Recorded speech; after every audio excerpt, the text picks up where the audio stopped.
శ్రీకాకుళంలో డయేరియాకి కారణం ప్రభుత్వ వైఫల్యమేనని వైసీపీ నేత ధర్మాన కృష్ణదాస్ అన్నారు. బాధితుల్ని పట్టించుకోకుండా అమరావతిలో కబాడీ ఆడుకుంటున్నారని విమర్శించారు.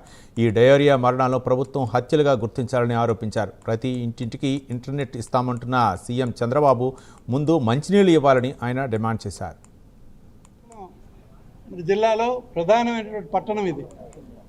ఇక్కడ ఉన్నటువంటి మున్సిపాలిటీలో జరుగుతున్నటువంటి ప్రజారోగ్యం పట్ల మరి ప్రభుత్వం ఎలా స్పందిస్తుందన్న దానికి నిదర్శనంగా డయేరియాతో ఈరోజు 4 ప్రాణాలు పోవడం, ఇంకా అనేక మంది హాస్పిటల్లో ఉండడం, మరి ప్రజలు స్వచ్ఛందంగా వాళ్ళ కుటుంబ సభ్యులే వాంతులు విరోచనాలతో చనిపోయారని చెప్తే అది వివిధ కారణాలతో చనిపోయారని చెప్పేసి దాన్ని తప్పుదోవ పట్టించే విధంగా మరి ఒత్తిడిచ్చి పత్రికల వారిని కూడా పక్కదోవ పెట్టించే విధంగా చేయడం ఎంత దౌర్భాగ్యమో పరిస్థితితో ఆలోచించండి.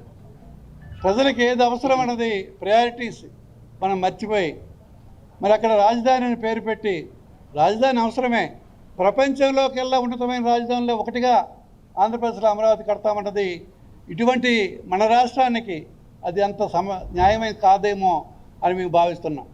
ఇవాళ పెద్ద ఎత్తున మరి వ్యవస్థ అంతా అక్కడ అమరావతిలోనే కేంద్రీకృతమై కోట్లాది రూపాయలు అక్కడ మంచినీళ్ళ ఖర్చు పెడుతున్నారు. అక్కడ ఆ దోతట్లో ఉన్నటువంటి నీరుని తోడడానికి మోటార్లు పెట్టి ఇంజిన్లు పెట్టి తోరుకునే దౌర్భాగ్య పరిస్థితి. శ్రీకాకుళం